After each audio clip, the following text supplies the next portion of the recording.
Iniciamos la teoría de Física 1 de la carrera de Geología, tema 1, Introducción a la ciencia física, magnitudes. Este video es el primer video, el video A, con el que iniciamos el estudio de este tema. En esta diapositiva tenemos los contenidos que corresponden al tema 1, desde por qué tenemos que estudiar física en geología hasta el tema de errores, tanto mediciones directas como mediciones indirectas, una medición y varias mediciones. En esta otra diapositiva se muestran los objetivos que se quiere cumplir o lograr o alcanzar con la unidad 1, con el tema 1. La idea es que en los procesos de evaluación, en los parciales o coloquios, se evalúen estos objetivos que están elaborados para cada unidad o tema. Importancia de la física para la geología. Tanto la física como la química y la matemática son consideradas ciencias básicas. En el caso de la física, vamos a analizar primero qué significa.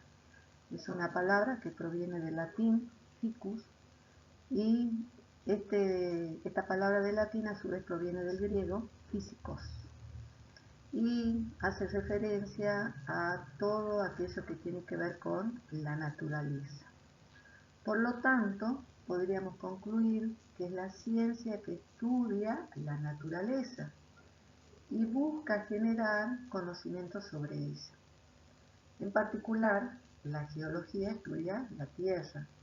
En estos momentos, la geología ya se abrió al resto del universo, ¿no es cierto? No solo estudia la Tierra, sino la Luna, planetas, sistema solar, etc.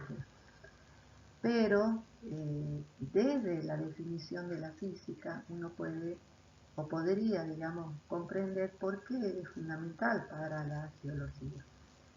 Si es que la física estudia la naturaleza y la geología estudia básicamente la Tierra, entonces es, digamos, una consecuencia lógica que para conocer la Tierra, para poder explicarla, tenemos que acudir a la física también para poder, digamos, acompañar ese conocimiento de la geología de manera de lograr un conocimiento científico sobre la Tierra. La física también es una ciencia experimental. Eso significa que básicamente es una ciencia que utiliza los experimentos para acceder a conocimientos. Ya vamos a estudiar en la próxima diapositiva en qué consiste el método que utiliza la física para conocer. Y el otro tema más genérico es el de ciencia. La física es una ciencia. Y la ciencia es un conjunto sistematizado de conocimientos. Por lo tanto, la física es un conjunto sistemático de conocimientos acerca de la naturaleza.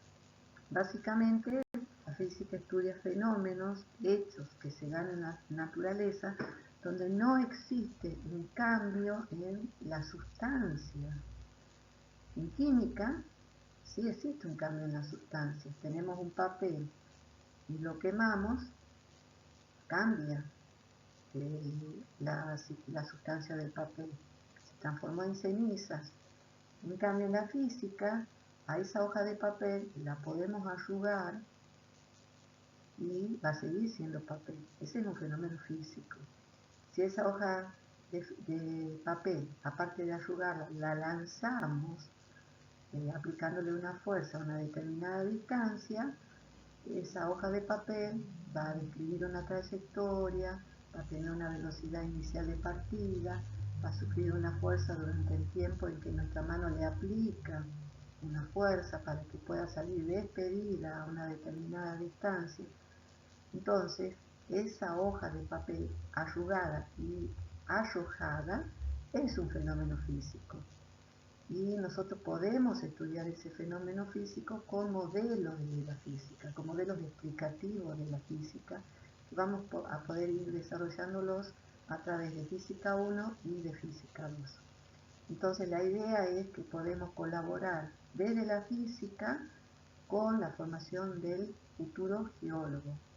Y es tal la importancia que tiene la física en la carrera de geología que el plan de estudio tiene 2 físicas para profundizar los contenidos y los conocimientos sobre cuestiones de la naturaleza que colaboran con la explicación de fenómenos de tipo geológico.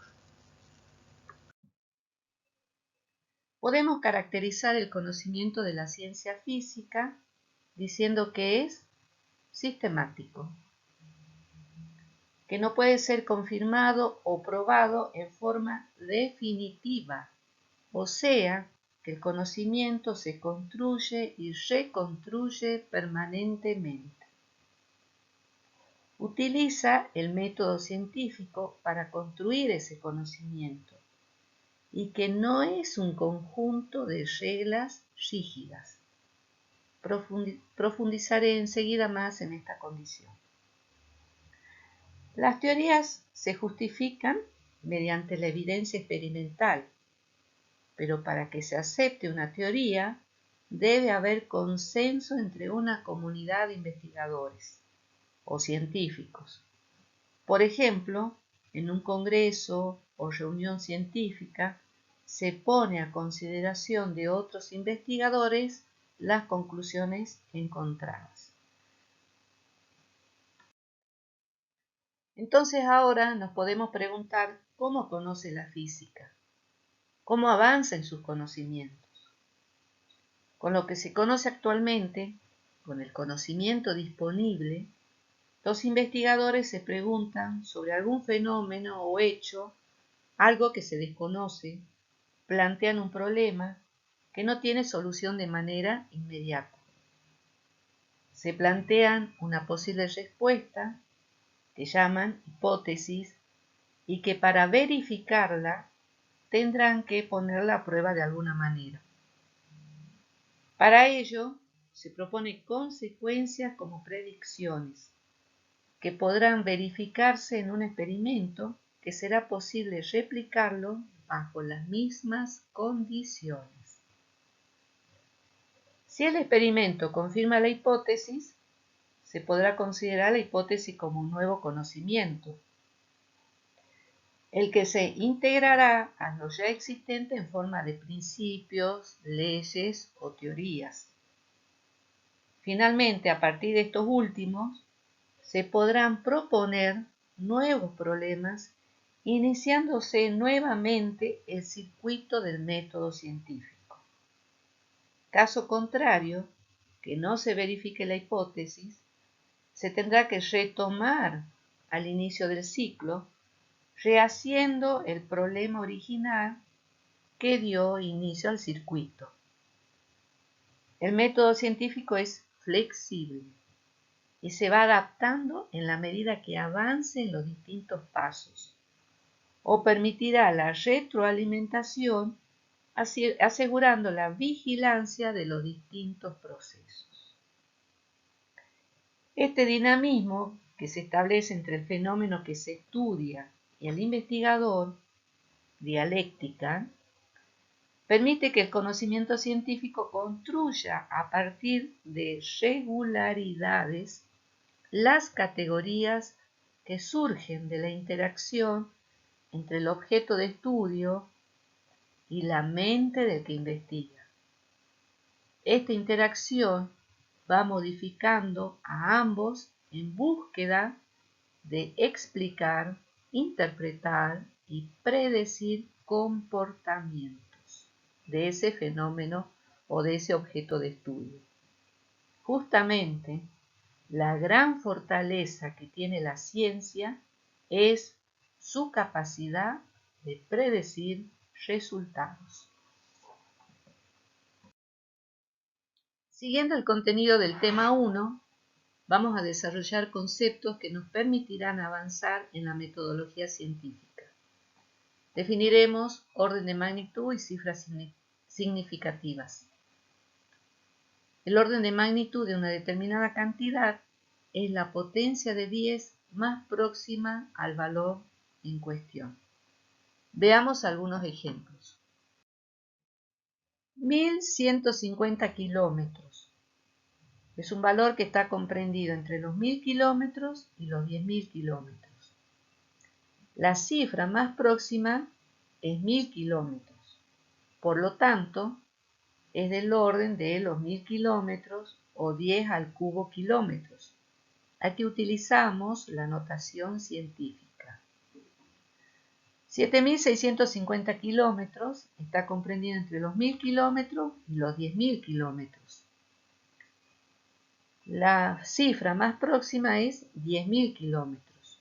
Por lo tanto, es del orden de los 10.000 kilómetros o 10 a la 4 kilómetros. 0,25 litros. Está comprendido entre 0,1 litro y 1 litro. La cifra más próxima es 0,1 litro. Por lo tanto, es del orden de 10 a la menos 1 litro. 0,75 litros también está comprendido entre 0,1 litro y 1 litro, pero la más próxima es 1 litro. Por lo tanto, es del orden de 10 a la 0 litro. Recuerden que el orden de magnitud siempre va acompañado de la unidad correspondiente.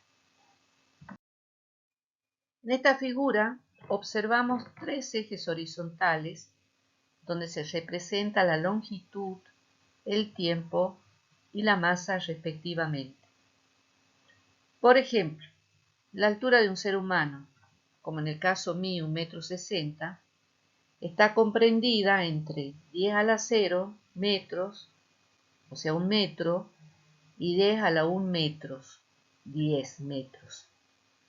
Concluimos que el orden de magnitud es de 10 a la 0 metros, porque al aplicar la definición de orden de magnitud, decimos que tiene que ser la potencia de 10 más próxima y este valor de 1 metro lo cumple. O la altura del monte Everest, de 8.848 metros. Podemos aproximar o decir que el orden de magnitud es 10 a la 4 metros. O el radio medio de la Tierra, de unos 6.400 kilómetros. Es del orden de magnitud de 10 a la 7 metros. Supongamos que un ser humano tiene un promedio de vida de 70 años. Entonces, si a eso lo transformamos en segundos, es del orden de 10 a la 9 segundos. Y el mismo análisis sobre los ejemplos de la masa de los diversos cuerpos se puede realizar y obtener órdenes de magnitud.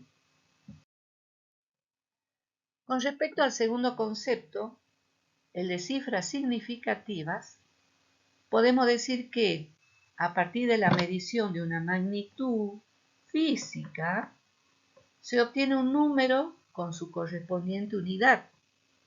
Este número puede estar formado por varios dígitos.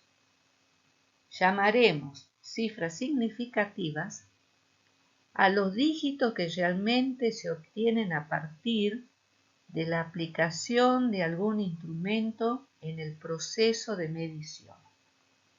Por ejemplo, 3,32 metros. Supone que hemos medido con una regla hasta los centímetros. Y no podemos decir que medimos más porque el instrumento no llega a más posibilidades de medición. 3,321 metros supone que hemos medido con una regla hasta los milímetros. 3,3 metros supone que hemos medido con una regla hasta los, pensemos, En el primer caso decimos que hay 3 cifras significativas. En el segundo caso hay 4 cifras significativas. En el tercer caso hay 2 cifras significativas. En el apunte de la cátedra se explican diversos casos para evaluar la cantidad de cifras significativas y también cómo operar con ellas en física. Nos escuchamos en la próxima teoría.